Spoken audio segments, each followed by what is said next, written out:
comprometido con tu Dios. Vamos a estar avanzando entonces el día de hoy, primera de Pedro, capítulo 3, entre los versículos 8 al 12, y yo te invito a que podamos darle lectura en el nombre del Señor. Finalmente, sed todos de un mismo sentir, compasivos, amándoos fraternalmente, misericordiosos, amigables, no devolviendo mal por mal, ni maldición por maldición, sino por el contrario, bendiciendo, sabiendo que fuisteis llamados para que heredaseis bendición. Porque el que quiere amar la vida y ver días buenos, refrene su lengua del mal y sus labios no hablen engaño. Apártese del mal y haga el bien, busque la paz y sígala. Porque los ojos del Señor están sobre los justos y sus oídos atentos a sus oraciones. Pero el rostro del Señor está contra aquellos que hacen el mal. Oramos al Señor. Padre, gracias por la oportunidad que tú nos das de ser expuesto a tu palabra. Gracias porque es muestra de tu amor, Señor. Más, Padre, pedimos y rogamos en esta hora que tu Espíritu Santo ilumine los ojos de nuestro entendimiento para que estas verdades se vuelvan una vida en nosotros. Que estas verdades fortalezcan nuestra débil fe y que estas verdades, Señor, transformen nuestro ser, nos santifiquen. Así es tu promesa, Señor, y ayúdanos a confiar en la obra de Cristo. Gracias, Padre, que podamos tener una actitud de adoración, que al escuchar tu palabra, nuestro corazón, nuestra mente y nuestra voluntad se doblegue ante el Creador del universo que en esta hora nos habla. En el nombre poderoso de Jesús oramos. Amén. Comprometido con tu Dios. Ese es el título para el día de hoy, hermanos. Y cuando hablamos de compromiso, esto de estar comprometido, el compromiso en general, en nuestros días, no es una palabra muy popular, ¿verdad? Y en realidad, generalmente los compromisos son evitados. Sí, hagamos muchas cosas, divirtámonos, vivamos todo lo que podamos, pero no nos comprometamos. Pareciera ser el eslogan del día de hoy. Menos compromisos y más cosas. Hagamos más cosas, pero menos compromisos. Y pareciera que la razón que el compromiso es evadido es porque este requiere esfuerzo, ¿o no? Sí, además que el compromiso pone límites. Y también la posibilidad de no siempre ser correspondido. Sin embargo, los cristianos, hermanos, tú y yo somos personas que nos comprometemos con todo y cada una de aquellas cosas que hacemos. ¿Por qué lo hacemos? Bueno, porque el Señor Jesucristo mostró un compromiso hasta el final, dando su vida como ofrenda por ti y por mí, en obediencia al Padre. Él se comprometió en obediencia a su Padre. Vemos los primeros cristianos, los apóstoles, sufrieron el rigor de la oposición. Sin embargo, eso no fue razón suficiente para dejar su compromiso por el Evangelio. Cristianos comprometidos. Pero habían ya avanzado varios años y a mediados ya del siglo, ha avanzado un poquito más de la mitad del siglo. Primero, en el año 60 y tantos, el apóstol Pedro le escribe a la iglesia que estaba siendo perseguida. A esta iglesia de Asia Menor que ya estamos conociendo y adentrándonos en lo que ellos estaban viviendo. Y Pedro les escribe para recordarles quiénes ellos son y cómo esa esencia de ser creyentes, cristianos, renacidos, debía seguir estando comprometida para que sus vidas reflejaran a Cristo su Señor. De esta forma, el apóstol Pedro, con lo que vamos a ver hoy día, cierra esta sección de su carta que está cargada de exhortación y de una enseñanza de cómo el creyente debe vivir, para lo cual él fue creado. Anunciar las virtudes de Dios en medio de una sociedad hostil que no quiere a Dios. Y el apóstol Pedro entonces entrega esta enseñanza justa y eficaz a estos hermanos. Y les va a decir que era para poder adorar a Dios en medio de esta generación, deben mostrar amor, comprometiéndose con su iglesia, comprometiéndose con el testimonio de Cristo y comprometiéndose con la ley de Dios. De la misma forma, hermano, tú y yo, nosotros hoy en día, siglos después, vamos a ser confrontados y animados a través de esta carta, de este pasaje. para que consideremos nuestra manera de vivir entre los gentiles, evaluemos nuestro caminar y reconozcamos entonces la necesidad de la gracia del Señor para seguir viviendo y dando testimonio de Cristo. Oh, hermanos, comprometido con tu Dios. Es lo que el día de hoy vamos a estar desarrollando. Yo te invito, porque esta es la proposición, el tema central para hoy, para que lo tengas ahí en mente. Aquel que está en Cristo ama. Y ese amor es compromiso. El amor es compromiso. Y los que estamos en Cristo amamos comprometidamente. ¿Y dónde se refleja ese compromiso? Es lo que vamos a comenzar a ver el día de hoy. Primeramente, comprometido con su comunidad de hermanos. El que está en Cristo, entonces el creyente, está comprometido con su comunidad de hermanos. Versículo 8 aparece acá. ¿Recuerdan, hermanos, ya antes de entrarnos en el tema, en estos versículos, que anunciar las virtudes, el carácter de Dios, los atributos de Dios a una sociedad sin Dios es el desafío que los creyentes tenían? Eso es lo que ellos tenían que hacer, anunciar las virtudes del Señor. Y Pedro les exhorta que para eso debían dejar sus deseos carnales. ¿Se acuerdan que estuvimos desarrollando todo esto allá desde el comienzo del capítulo 2, específicamente desde los versículos 11 en adelante? Y les dice que deben dejar para esto sus deseos carnales, para poder anunciar al Señor y vivir para Dios, manteniendo una buena vida, una vida digna en medio de la sociedad. Y en ese sentido, Pedro les dice, entonces, tienen que someterse a las autoridades, amar a los hermanos, temer a Dios y honrar a todos. ¿Te acuerdan el capítulo 2, versículo 17? Y luego de ahí en adelante, fue a un grupo más específico y Pedro le habló a los criados, luego le habló a las esposas y a los esposos en el matrimonio, que fue el último mensaje que estuvimos compartiendo. Ellos, los criados, esposas y esposas, debían hacer lo suyo como creyentes en medio del contexto donde les tocaba vivir. Y Pedro, entonces, de este modo, comienza a cerrar esta sección de su carta, llamando a los hermanos a vidas santas. Por eso en el versículo 8 acá le dice, finalmente, sed todos de un mismo sentir, compasivos, amándoos fraternalmente, misericordiosos y amigables. Finalmente, sed todos. Como yo les decía, hermanos, ese finalmente se refiere al cierre de la sección entre el capítulo 2, versículo 11 y el capítulo 3, versículo 12. Bueno, está ahí, comienza a cerrar esta sección de exhortación. Y es una especie de conclusión en donde todos los lectores, los hermanos de la iglesia, están incluidos.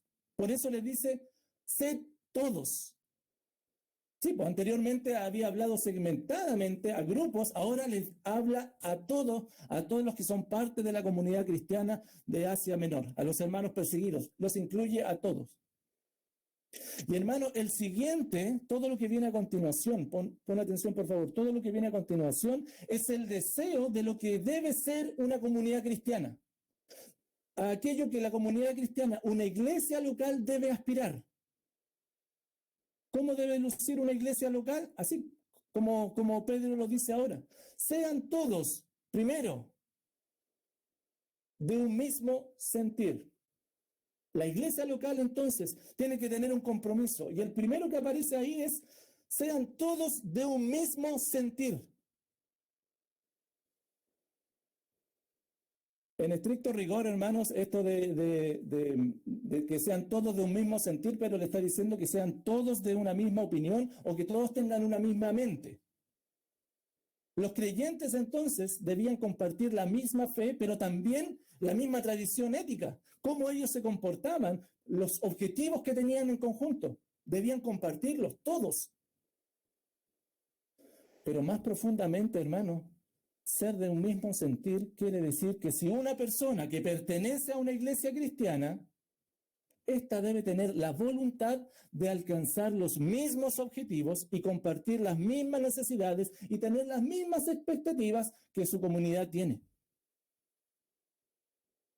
El creyente de una iglesia local, lo que Pedro le está diciendo a estos hermanos, debe vivir en armonía con los otros, teniendo los mismos objetivos de servir y de amar a Dios y de amarse mutuamente, en vez de tener sus propios intereses individuales. Por lo tanto, mira el compromiso a lo que le está llamando el apóstol Pedro: sean todos de un mismo sentir. Pero no solamente eso, sino que además le dice: sean todos compasivos. Cuando hablamos de ser compasivo, hermano, tiene relación con tener una participación empática, ser comprensivo con el otro, ver las situaciones que el otro tiene y tener empatía y comprenderlas. Es linda esta palabra, hermanos, ser compasivo, porque el origen etimológico de donde viene esta palabra tiene que ver con sufrir con el otro. Mira, eso es lo que quiere decir compasivo, sufrir con el otro. Vale decir compartir, entrar en las experiencias de los hermanos, compartir su gozo y sobrellevar su dolor. Mira lo que le está diciendo Pedro entonces a los hermanos: comprométanse con su iglesia, teniendo los mismos objetivos de amar a Dios y amarse mutuamente, y siendo compasivos, sobrellevando el dolor, compartiendo el gozo. Pero además les dice aquí en el versículo 8: amándoos todos, ámense fraternalmente. Cuando hablamos de amar fraternalmente, muchas veces se coloca el énfasis en el amar, más que en lo fraternal. Y a veces esto nos lleva a confundirnos, entendiendo que el afecto es más importante que la relación fraternal, que el vínculo entre hermanos. Hermanos, siempre es más importante el vínculo entre hermanos. Buscamos lo mejor para el otro, que eso es amar, no porque lo sintamos o porque sea una imposición, sino porque somos hermanos. Y eso nos lleva a buscar lo mejor para el otro. Y Pedro les está diciendo: busquen lo mejor para el otro porque son sus hermanos. Y eso, hermano, finalmente va a llevar al cristiano, a los hermanos, a resolver y hacer el bien a aquellos que están relacionados con la fe en Cristo. Y esto es realmente particular, y sobre todo en el primer siglo. Porque la comunidad cristiana, hermano, está compuesta por personas que no tienen lazos sanguíneos. Sin embargo, la relación que se espera entre creyentes es de hermanos, es de familia. Y esta, hermano, es una de las características más notables, más sobresalientes del Nuevo Testamento, sobre todo en el primer siglo, y ya veremos por qué. El compromiso que el creyente debía tener, y Pedro le está diciendo a estos hermanos, es con su iglesia local: sean del mismo sentir, compasivos, ámense fraternalmente, pero además les dice: sean misericordiosos. Si yo te pregunto, hermano, ¿qué es la misericordia? ¿Qué me respondes tú? ¿Sabes lo que es la misericordia? Es cuando alguien tiene la posibilidad de hacer el bien a otro y lo hace. La misericordia es un acto. Yo tengo la posibilidad de hacer bien al otro y lo hago. Si no lo hago, no es misericordia. Dios es un Dios misericordioso. Pudo salvarnos y lo hizo. Hermano, ahora bien, esta virtud de ser misericordioso en el primer siglo era entendida que de la siguiente forma: las personas, las bondades solamente eran exclusivas para los miembros de la familia, no para otras personas. Se entendía que entre familiares debían ser misericordiosos. Entonces lo que Pedro está haciendo, y les comunica a los hermanos, que tienen que ampliar ese paradigma de que solamente ser misericordiosos entre familiares, sino que además debían ser misericordiosos con los hermanos de la fe, porque son su familia. Hacerse el bien mutuamente. Si tenían la posibilidad de animar, de aportar a ellos, háganlo. Sean misericordiosos porque son familia. Finalmente, el apóstol Pedro les dice: sean amigables. La mejor traducción para esa es humilde, por eso aparece allí humilde. Y hermano, la humildad es una virtud para los cristianos pero no era bien vista en el primer siglo. Porque imagínate una sociedad greco-romana que privilegiaba el estatus y la connotación de las personas. Ser humildes, por tanto, llevaba a los cristianos a declararse sin poder de defender ese estatus. Eso es ser humildes. No tenían el poder para defender un estatus. Las personas humildes, hermanos, son aquellas que están conscientes de su posición como criaturas de Dios. La humildad no es solamente una careta. La humildad no solamente es una actitud ante la vida. Principalmente la humildad es un valor, es una respuesta como criatura ante el Creador.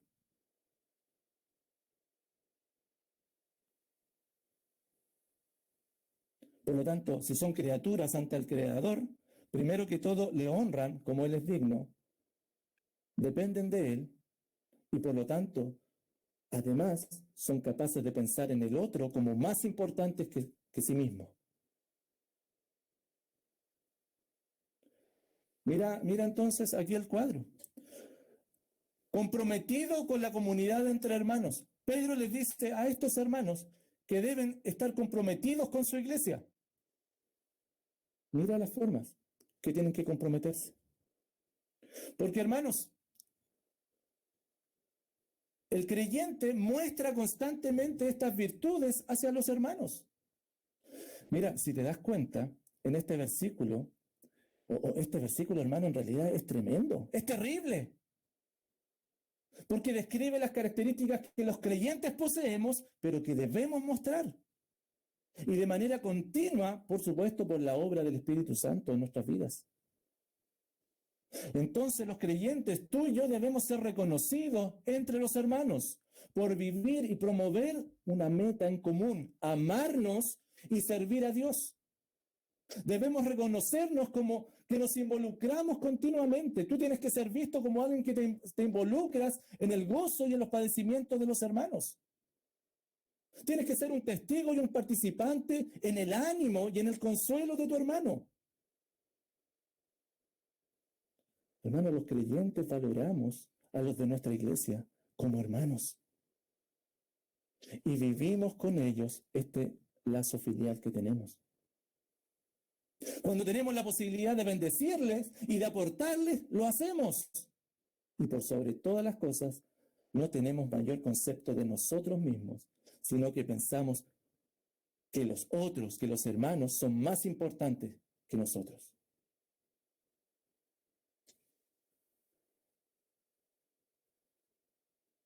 Consideremos algo, queridos hermanos. Mira, por favor.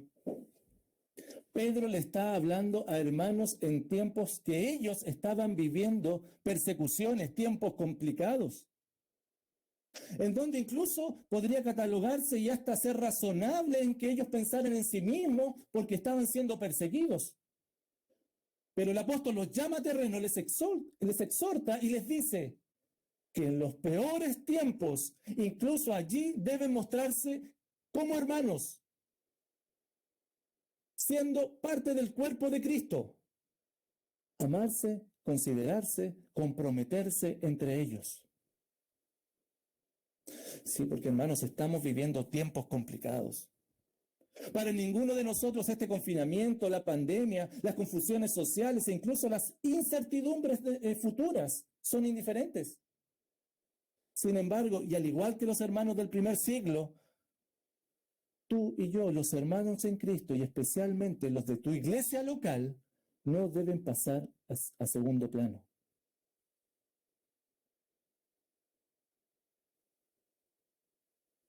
¿Sabes qué? A veces las circunstancias fácilmente nos llevan a pensar en nosotros mismos. Pero mira lo que el apóstol Pedro, por extensión, y la palabra del Señor nos dice hoy. Volvamos a considerar a los hermanos como importantes, como parte de nuestra familia. Personas que deben ser amadas. Son los hermanos de tu fe, los hermanos de tu iglesia local. Hermanos, escúchame. Hoy es el tiempo de bendecirnos mutuamente, de estar con el otro, de comprometerte con tus hermanos, de tener los mismos objetivos, de amar a Dios y servir a tus hermanos. Considera sus situaciones, consuélales, Muéstrate como una familia. Hazle el bien. Sé humilde para con ellos.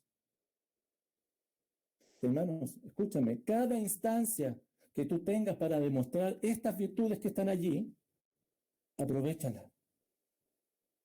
Dios te ha dado la posibilidad de disponer, por ejemplo, hoy en día de tecnología para mostrar amor, para mostrar misericordia. Úsala. Anima, consuela, amonesta al hermano. Sé el hermano, la hermana que Dios te demanda ser. Escúchame, iglesia de Monteverde, por favor. Este tiempo de pandemia no es un paréntesis para la iglesia.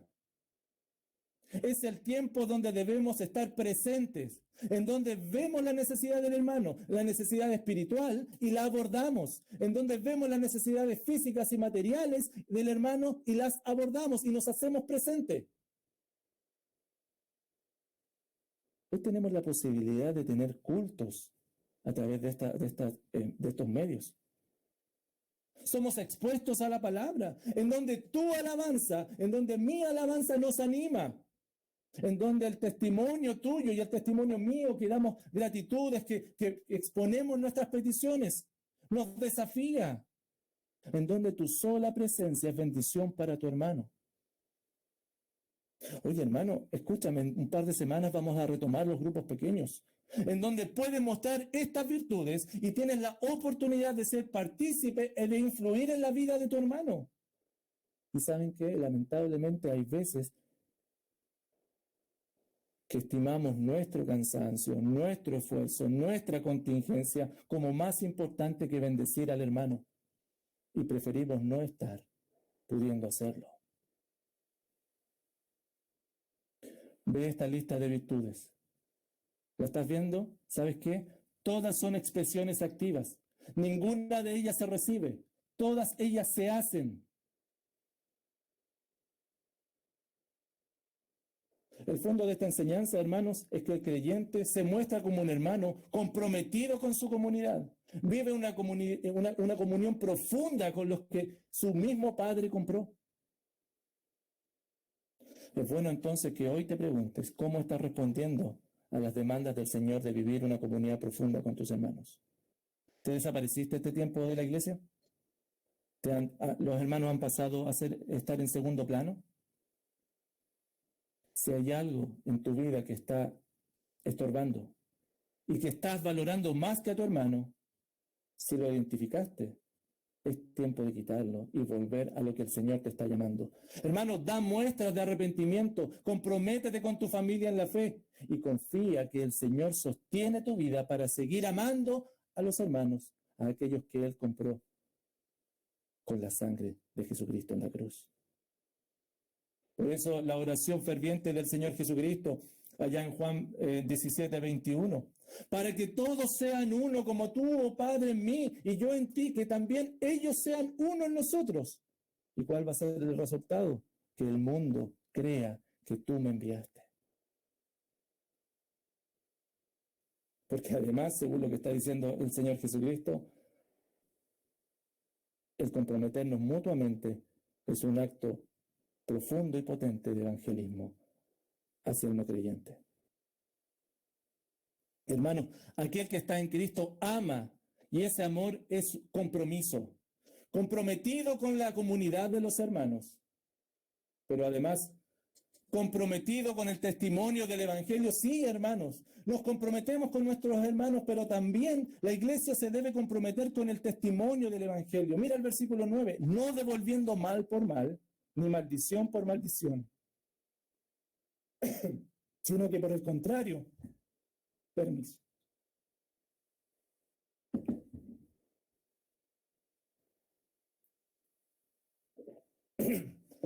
Perdón, sino por el contrario, bendiciendo, sabiendo que fuisteis llamados para que heredaseis bendición. Y hermanos, este es otro punto, versículo 9, y lo que vamos a ver a continuación está relacionado cómo el creyente se desenvuelve ya no en medio de su comunidad, sino que cómo se desenvuelve y responde ante aquellos que no son cristianos. Es algo que el apóstol Pedro ha estado dándole, si te has dado cuenta, ha estado desarrollando esta temática de cómo el creyente anuncia las virtudes del Señor. Porque incluso en un mundo hostil, fuera de las comunidades cristianas, debemos dar testimonio del Señor, y sobre todo en aquel lugar. Entonces, hermano, lo que Pedro va a hacer es enseñar a los creyentes que deben vivir el Evangelio en un mundo que no quiere el Evangelio. Deben mostrarse como cristianos en un mundo que no quiere a los cristianos y que más aún es hostil con ellos. No devolviendo mal por mal, ni maldición por maldición, sino por el contrario, bendiciendo, sabiendo que fuisteis llamados para que heredaseis bendición. Mira lo que el apóstol Pedro les dice a ellos: no devuelvan mal por mal, ni maldición por maldición. Porque, hermano, cuando el creyente sufre maltrato, la respuesta a las hostilidades recibidas no es la venganza. La respuesta ante las difamaciones, que es la palabra maldición acá, no es pagar con la misma moneda. Por supuesto, no quiere decir que permanezcamos en silencio, hay que denunciar las injusticias. Pero el creyente no busca venganza, sino por el contrario, bendiciendo. Mira el creyente lo que debe hacer. El creyente bendice a las personas. Y cuando se habla de bendecir, ¿de qué estamos hablando? No es simplemente, hermano, que andar por la vida diciéndole a las personas bendiciones o que Dios te bendiga. No es eso. Es ir un poquito más allá.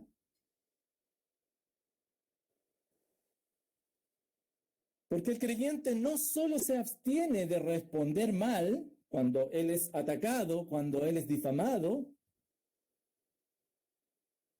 sino que el creyente además es completamente capaz de orar por aquella persona que le causó mal y de clamar a Dios para que el Señor bendiga y transforme a esta persona. El cristiano busca por todos los medios entregar la bendición mayor que una persona pueda recibir: la buena noticia del Evangelio.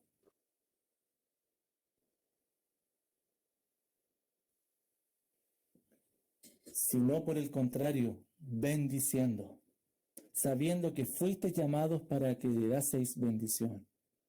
Hermano, tenemos un llamado los creyentes: heredar bendición. Devolver bendición antes que maldición. Y aun cuando en la sociedad, incluso en nuestra sociedad, en algún momento pueda llegar a ser aceptada la venganza, el estándar que el Señor nos dice para el creyente es que bendigamos a las personas con el Evangelio. Esta es la bendición más grande que las personas pueden recibir. Por lo tanto, procura no pagar, no devolver con la misma moneda, sino que bendecir a aquel que te está haciendo mal. Hermano, la respuesta del creyente ante las hostilidades del mundo tiene que ser siempre buscando bendecir con el Evangelio a las personas. ¿Sí? Porque día a día tú y yo nos encontramos con muchas situaciones adversas, con gente que deliberadamente quiere el mal para ti y para mí. No respondas de la misma forma.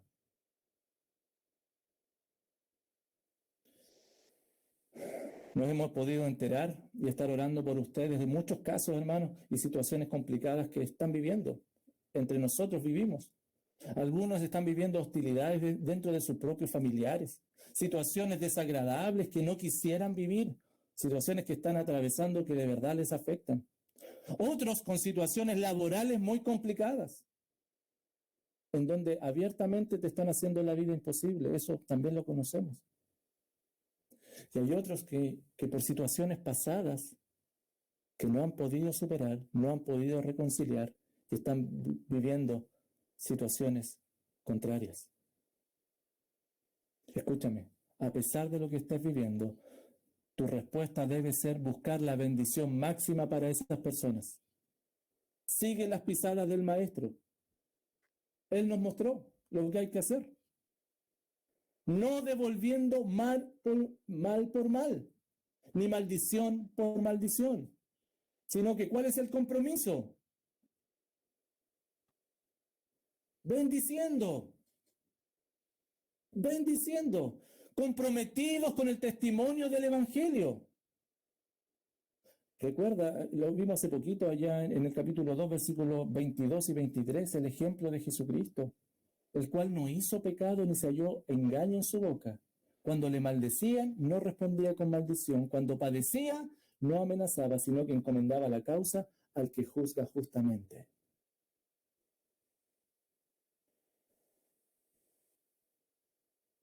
La respuesta del creyente entonces ante las injusticias debiera verse de la siguiente forma.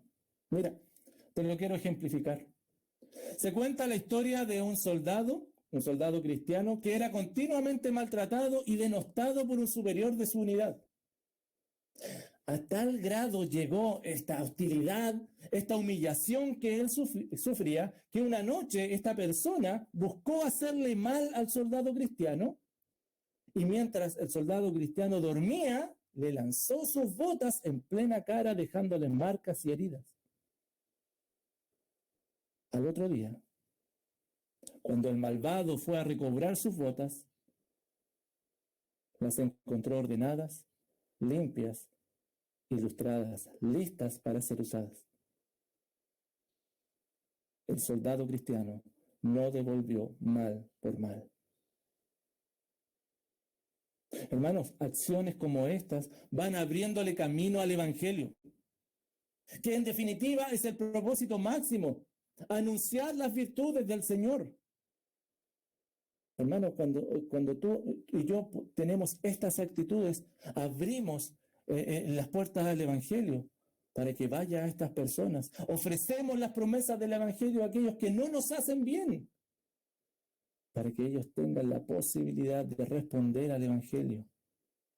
Esa es la mayor forma y la mejor forma que tú y yo podemos bendecirles. Contracultura total. A eso hemos sido llamados.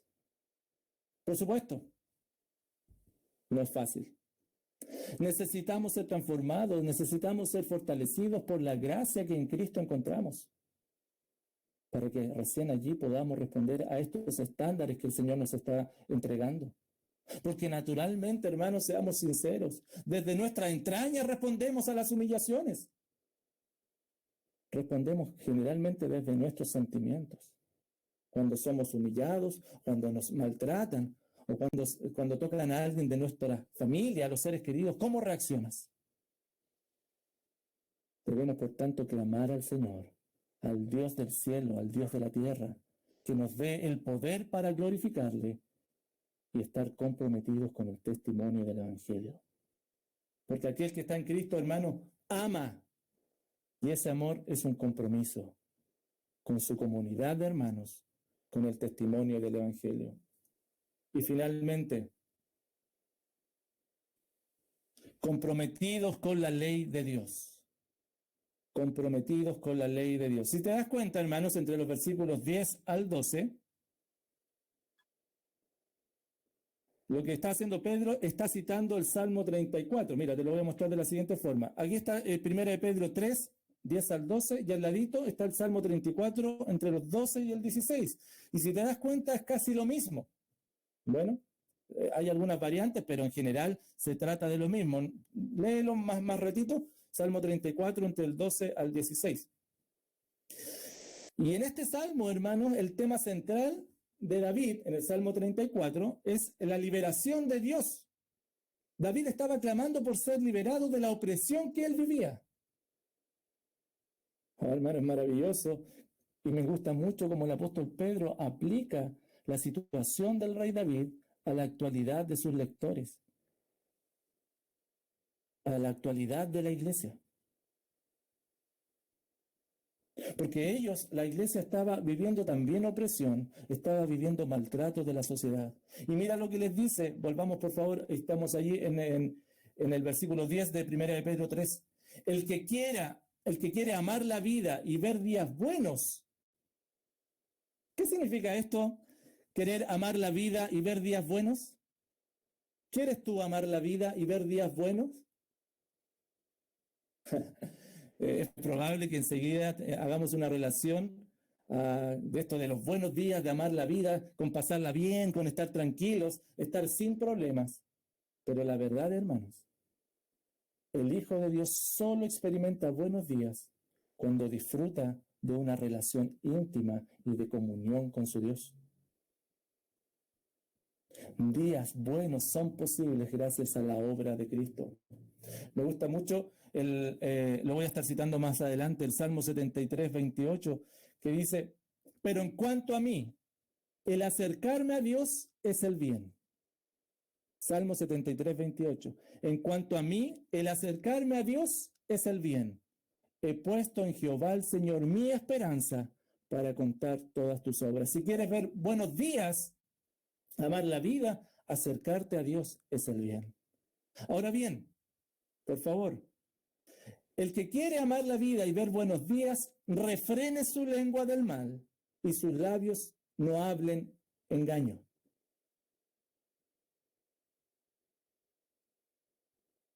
Sino que, versículo 11, apártese del mal y haga el bien, busque la paz y síguela. Busca la paz y síguela. Mira la lógica que el apóstol Pedro está compartiendo. Si el creyente quiere ser bendecido por Dios, viviendo días de plena comunión ante su Señor, la conducta entonces es significativa para esto. Y les dice entonces, no hable maldad, no hagas maldad, sino que haz lo bueno. Porque hermano, lo que el creyente exterioriza, lo que el creyente hace a su prójimo, tiene directa repercusión en su intimidad y en su comunión con su Señor.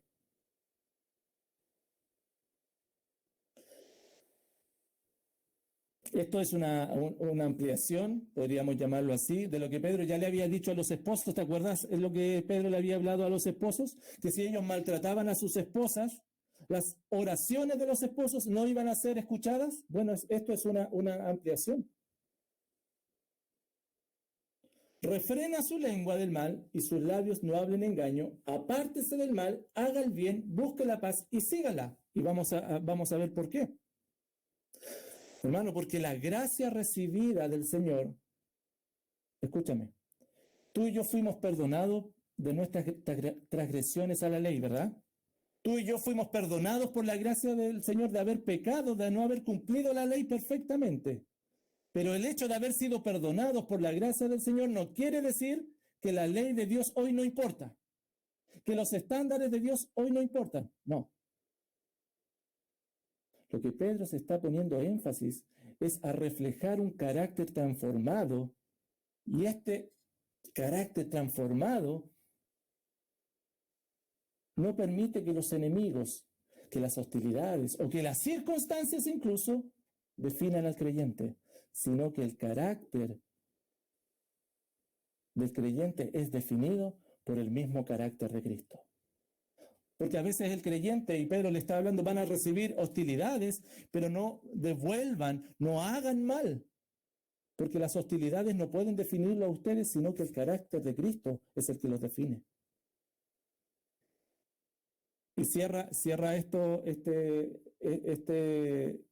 con el versículo 12, esta sección, en donde deben estar comprometidos con la ley del Señor, porque los ojos del Señor están sobre los justos y sus oídos atentos a sus oraciones. Pero el rostro del Señor está contra aquellos que hacen el mal. El compromiso entonces, como veíamos acá, del creyente es con la ley del Señor. Refrena la lengua de hacer el mal, de lo que estás exteriorizando mal, pero le está diciendo, y comiencen a apartarse del mal y hagan el bien. Busquen la paz y síguenla.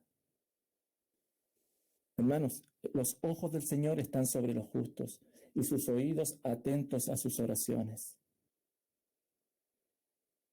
El Señor omnipotente, mira, esto es lo que está hablando de los atributos de Dios. Es un Dios que los ojos de Dios están sobre lo justo, que lo ve todo, que Él todo lo siente, un Dios omnisciente, todopoderoso. Mira al creyente, oye al creyente, al que ha sido justificado en Cristo. Lo mira siempre y no se aparta de Él. Siempre está atento Dios sobre sus hijos. Sin embargo, lo que el apóstol Pedro está hablando acá es que aún siendo justos, los justos tienen que andar en el temor del Señor y deben vivir agradándole, vivir de acuerdo a aquella vida regenerada.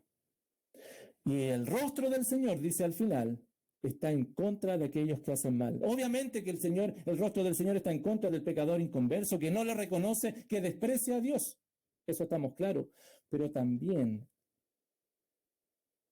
el creyente que no refleja el carácter de Dios, y usa esta metáfora, el rostro de Dios está firme mirándolo y no deja de mirarlo, porque a nadie se escapa. Dios sigue siendo santo y demanda vidas santas en toda nuestra manera de vivir. Por tanto, hermanos, lo que el apóstol Pedro les sigue diciendo a los hermanos, comprométanse con los estándares de Dios, comprométanse con la ley del Señor. Eso no ha cambiado.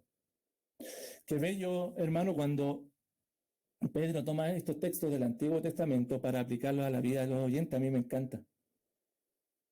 Y así como David fue librado de la angustia de los filisteos, que era el Salmo, ¿verdad? El Salmo 34, la iglesia que estaba siendo perseguida, que era una iglesia azotada, y que aún en medio de la hostilidad debían hacer el bien, la promesa es que el bien, que la bendición, que la comunión, que el gozo, la certeza, la plenitud del Señor, que sus ojos y sus oídos estarán atentos para fortalecerle en medio de las dificultades. Hermanos, podemos vivir en plenitud de vida cuando consideramos a Dios que está mirándonos y oyendo nuestro clamor. Escucha, hermano, Dios está mirando tu vida y está atento a tu clamor. Pero es necesario que consideres tu actitud y tu conducta, cómo estás reflejando el carácter de Dios a través de tus respuestas diarias el día de hoy. ¿Estás hablando verdad? ¿Cómo estás respondiendo? ¿Cómo estás reflejando cuando cuando te alteras? ¿Cómo te ven los demás el día de hoy? ¿Cómo te mira tu familia? ¿Qué está viendo en ti? ¿Qué es lo que ven en ti tus compañeros de estudio? ¿Qué ven en ti tus amigos? ¿Qué están viendo en ti tus familiares? ¿Qué están viendo en ti tus compañeros de trabajo? La buena noticia, hermanos, es que aquello que exteriorizamos puede ser transformado y sostenido por la gracia del Señor. Porque aquella ley, los mandamientos de Dios, sus estándares dados por el Señor, y de esa forma ser adorado, que es imposible cumplirlos con nuestros medios humanos, en Cristo es posible. Esa ley aún tiene vigencia. Dios sigue exigiendo una respuesta moral de acuerdo a su santidad. Entonces, el llamado, hermanos, es a apartarse del mal y hacer el bien, a un compromiso con la ley moral de Dios. Y hay que hacer dos acciones. Mira el principio bíblico acá, hermanos. Quitar lo antiguo, apartarse del mal y poner algo nuevo, hacer el bien. Otra vez lo vemos ese principio acá. ¿Te acuerdas que alguna vez hablamos de él? No es simplemente poner algo nuevo sobre lo antiguo, porque tarde o temprano aquello antiguo que está debajo corroerá a lo que está encima. Tampoco es quitar lo malo y no hacer nada más. Hay que recubrirlo con algo nuevo. Como cuando a ti y a mí nos toca pintar las paredes de nuestro hogar. ¿Te has fijado? No podemos llegar y pintar, sino que antes, ¿qué tenemos que hacer con las paredes? Debemos preparar el muro antiguo, quitando las suciedades, raspando lo que haya que raspar, quitando esa pintura que está suelta. Pero eso es todo. No está listo el trabajo allí. Luego se aplica, por supuesto, la pintura y se insiste las capas necesarias para que así realmente el trabajo quede bien hecho y sea duradero. De la misma forma, hermano, nuestras actitudes, nuestras conductas deben ser cambiadas por conductas piadosas. Pero hermano, escúchame, por favor. Debemos tener una correcta teología de lo que es el cambio.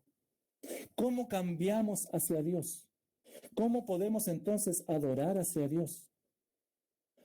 Nunca nuestras conductas son esfuerzos futuros para agradar a Dios, para vivir en santidad. No es que lo que nosotros, nuestras conductas piadosas, estén acumulando un estado de santidad futura. Nuestras conductas piadosas son solo respuestas de cambio por pecados pasados. Mira la diferencia.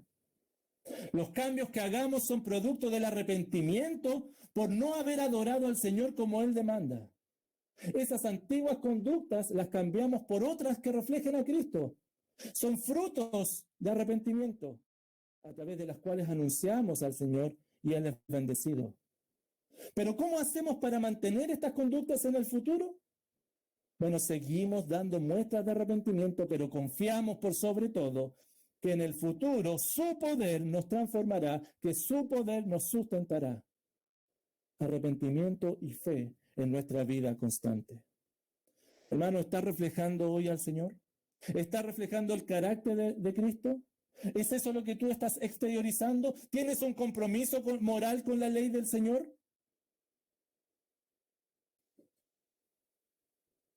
¿Cómo estás relacionando tu conducta? ¿Con tu propia humanidad o con la divinidad en Cristo? Hermano, vivir la plenitud del Señor es encontrar el bien para su gloria. Es vivir aquel mayor bien que tú y yo podamos vivir. Aquel bien mayor que tú y yo podemos aspirar. Encontrar el bien, quitar lo malo y hacer el bien, vivir para Él. Concluyo, hermano, con lo siguiente. Dar testimonio de la luz de Cristo, siendo luz, hermano, en medio de las tinieblas, es un desafío enorme. Sin embargo, cuando tú y yo estamos comprometidos con la verdad, esto nos va a llevar inmediatamente a comprometernos con la iglesia del Señor, dar testimonio de Cristo, comprometernos con el testimonio y comprometernos con la ley del Señor.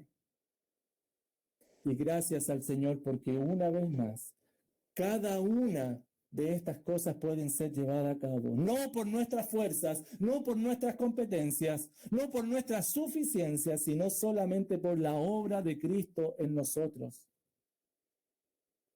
En esta obra es la que tú y yo confiamos y en esta obra es la que tú y yo esperamos.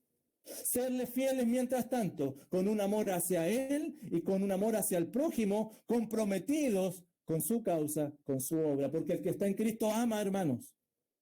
Y ese amor es compromiso. Compromiso, como dijimos, con su comunidad de hermanos. Nos comprometemos con nuestra comunidad de hermanos y vimos una lista de cómo este compromiso debe ser. Comprometido con el testimonio del Evangelio, respondiendo con bien, hermanos, no con mal. No pagando mal por mal a aquel que te hace, no buscando la venganza, sino que abriéndole camino al Evangelio. Y por último, comprometido con la ley de Dios. Cambiar lo malo que hay en nosotros y vivir de acuerdo a sus normas morales. Y el Señor de paz, y el Señor todopoderoso, y la obra que en Cristo ha ejercido, será fiel en completar esta obra en tu vida. Te animo entonces, hermanos, a que juntos tú y yo podamos adorar a nuestro Dios con nuestra vida. Oramos a nuestro buen Dios. Padre, en el nombre poderoso del Señor Jesucristo, en esta hora este grupo de tus hijos venimos en oración para darte gracias por tu palabra y tú nos muestras claramente y nos demandas un compromiso, Señor, con nuestra iglesia, con el testimonio que debemos dar de ti y con tu ley. Mas, Padre, no somos suficientes y no podemos dar un testimonio correcto y a la altura que tú demandas sin que tú nos capacites y sin que tú nos fortalezcas. Oh Padre, permítanos constantemente estar reflexionando, mirando nuestra debilidad y corriendo a los brazos suficientes de nuestro Salvador. Gracias por tu palabra que es muestra de tu amor, que tu Espíritu Santo siga obrando en nuestras vidas. Y Padre, gracias por este culto, gracias por la oportunidad de estar reunidos acá los hermanos. Gracias porque cada uno de nosotros hemos podido alentarnos y animarnos mutuamente. Padre, porque a pesar de estas circunstancias que estamos viviendo, tú nos sostienes por medio de tu palabra, tú nos sostienes por tu Espíritu Santo, tú nos sostienes por medio de la iglesia. Y alabado y glorificado sea tu nombre. Permítanos, Señor, vivir de acuerdo a tu voluntad y no de acuerdo a nuestros sentimientos, de acuerdo a tu palabra y no de acuerdo a nuestras propias inclinaciones. Y gracias, Señor, porque hasta acá tú nos sostienes y porque hasta acá tú nos guardas. Te bendecimos y te alabamos, Padre, en el nombre poderoso de Jesús.